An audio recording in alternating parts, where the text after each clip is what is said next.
guys, it's another vlog for today. Today I've been to magpupunta ako dun sa sa medical center ko kasi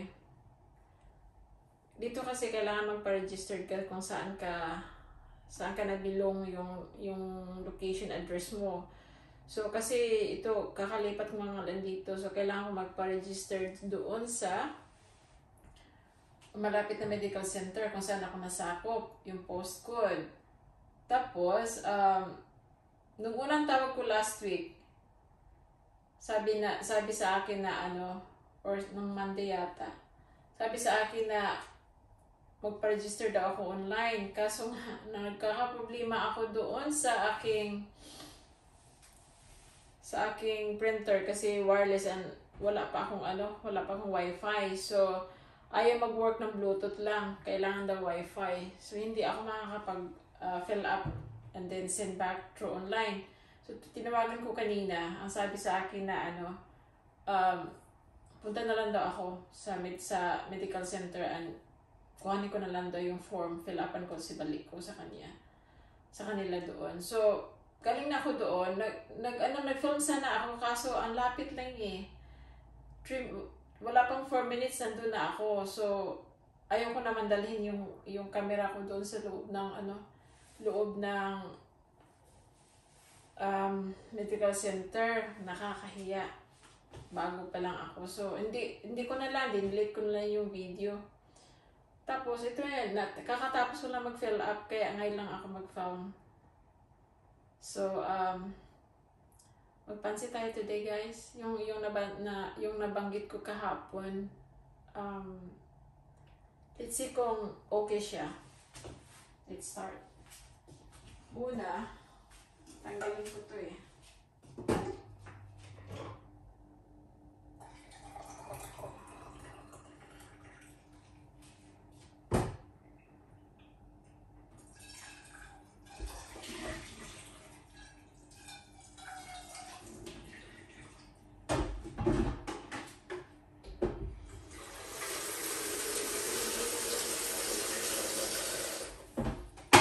Pakulo ako ng tubig na ingay guys. Sorry about that.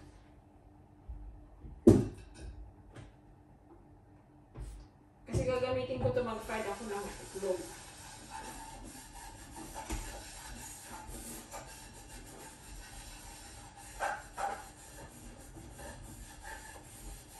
Today is 14 ba ngayon?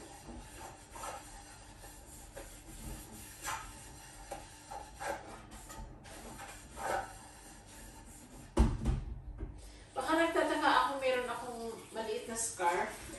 Malamig kasi. Mas medyo warm siya. You keep it warm sa sarili mo kung may kunting ka sa liig mo. Ginamit ko kasi ito kanina nung lumabas ako kaya hindi ko na tinanggal. Hindi naman usually ako gumagamit ito pag nasa bahay lang. Pero since kakagaling ko nga lang sa labas kanina,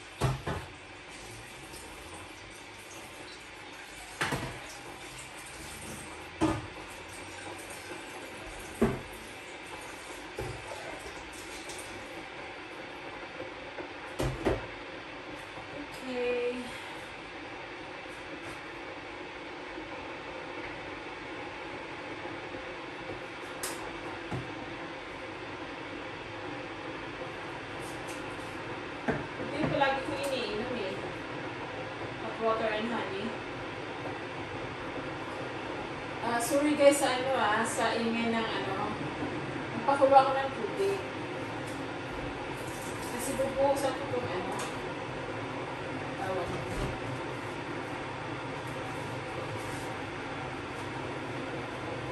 Sana okay siya.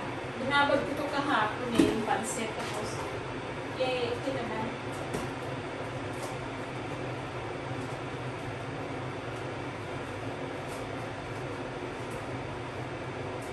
Lulutuin ko yung yung parang sa Chinese.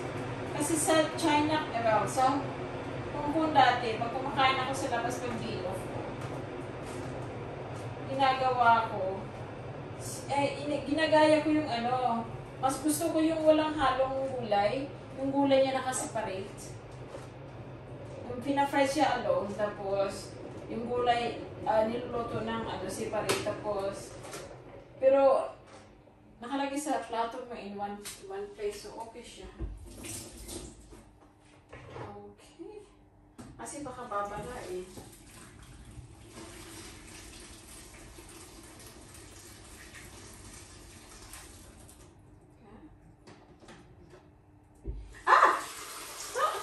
Ang init! Ano ba yan?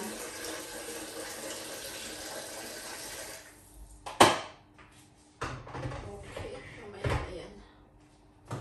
So, ang gulay ko ngayon na separate is broccoli. Ay, may apple. Akala ko wala na akong apple. Meron pa pala. So, magluto ako mamaya ng broccoli for my vegetable.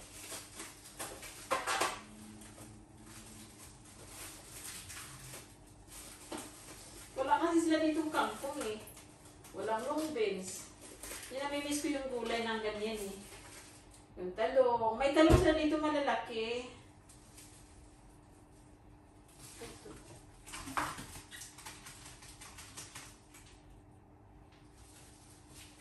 Tama na yung gulay ko na yan.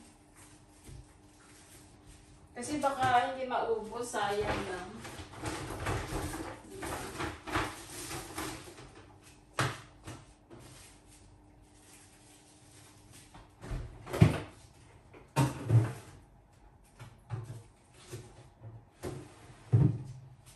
Ang dami kong pagkain dito.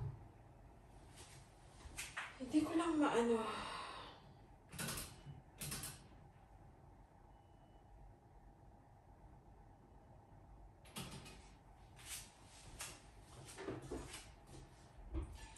Nakuha ako muna yung itlog. Itlog. Yung gulay. Dami naman.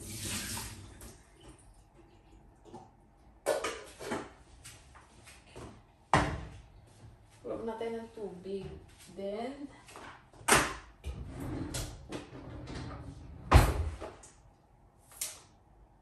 kasi mahirap i-ano. Mukhang marami siya. Isang pack lang siya. Parang yung 250 grams lang. Parang 1/4 sa atin. 1/4 ba? Lahat. Maliit lang eh. Pag naluto na to, wala na to eh.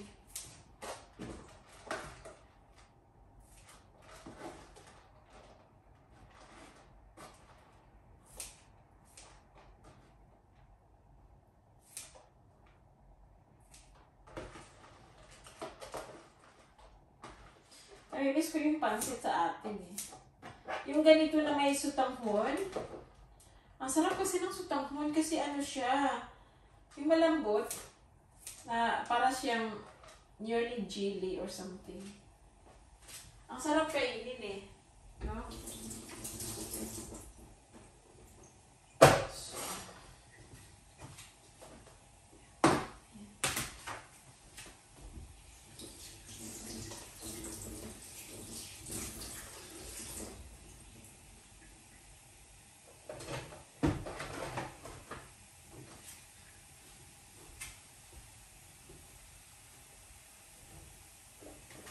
Ano tayo ng onion?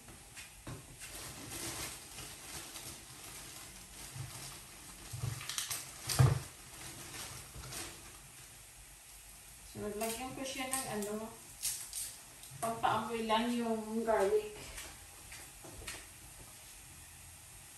Ewan ko ba? Samantala yung iba, yung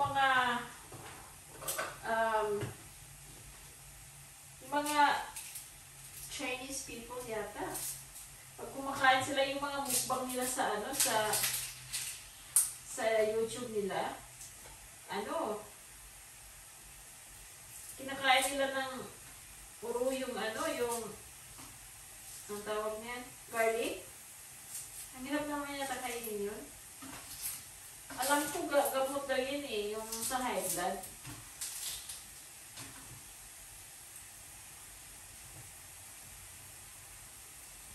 Pwede naman siguro lulutuin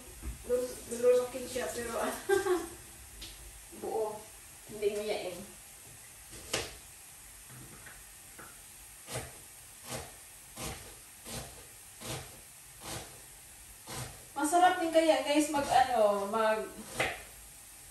magbiho na alam mo yung sardinas? Ayaw ko lang yung yung isda. Di ba yung sardinas, di ba fish yung sa loob? Ang gusto ko lang sa kanya yung dudurugin yung isda.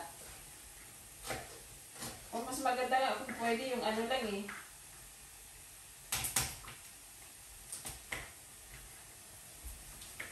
Yung gravy lang.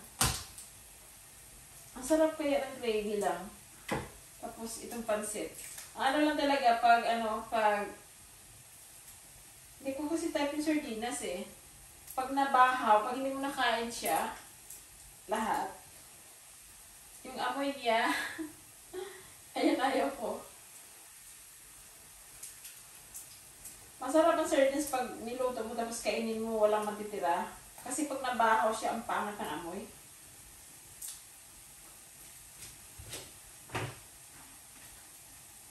Okay.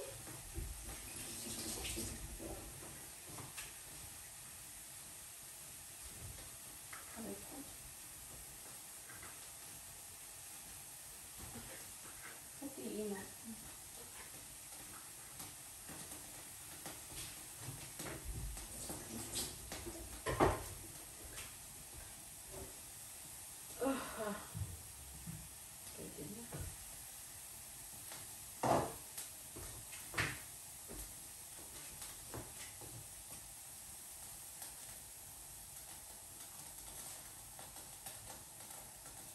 Hindi ko nahugasan kasi pinapakuluan ko lang naman eh.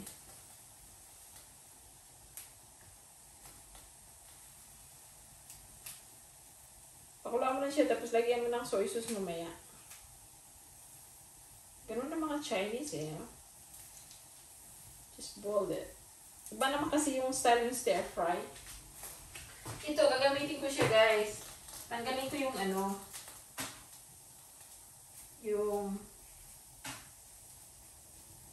yung hard skin sa labas. Then, slice mo siya.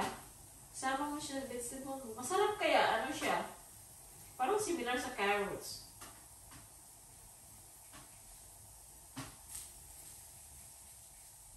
Yes, other people kinakain ng raw yan.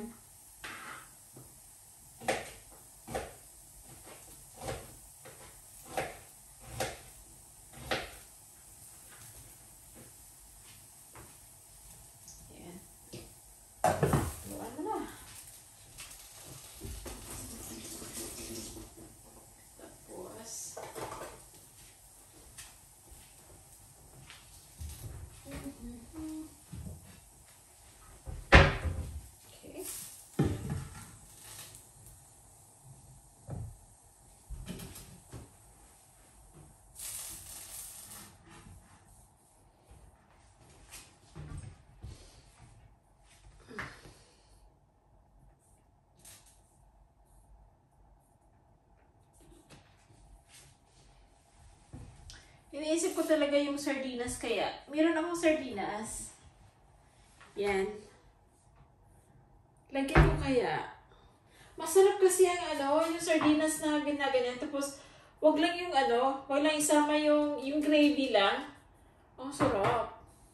Or, kasama yung isda, dudurugin mo. No? Sige, sama natin yan. Excuse me, guys. Soy sauce. Light. Haluan natin ng dark. China. Ano ba ito dark? Yun.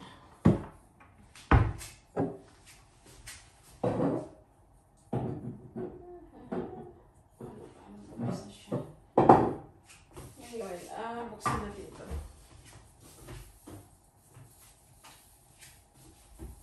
Masarap sana ito pag may sutanghon eh. Paborito ko talaga ang sutanghon. Alam mo, pag uwi ko, nagluto ako ng sutanghon. Marami.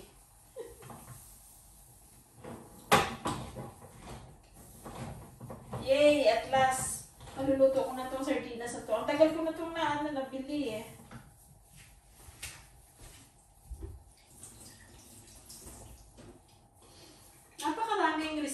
para sa ano, para sa sardinas. Naalala ko yung ano, yung durugin na lang natin. Kasi ano, baka ayaw kong itapon eh. Teka lang. 15 minutes. Durugin na lang natin siya.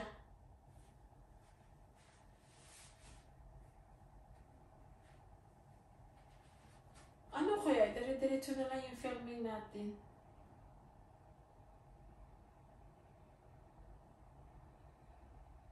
Okay.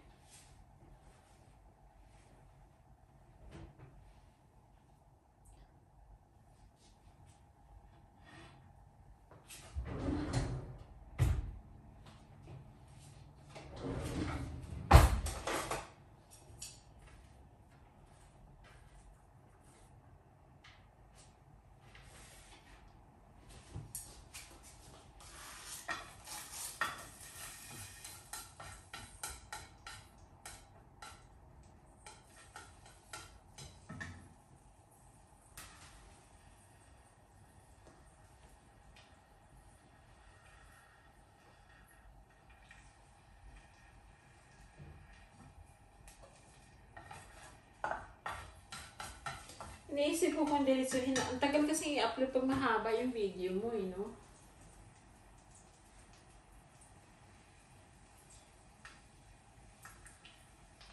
Tignan natin. Anong minutes na? Okay guys, I'm gonna end up this one. We will have part 2. So i-continue natin sa another video, okay? Thank you for watching and please like, share, and subscribe, please. Thank you so much. Bye-bye.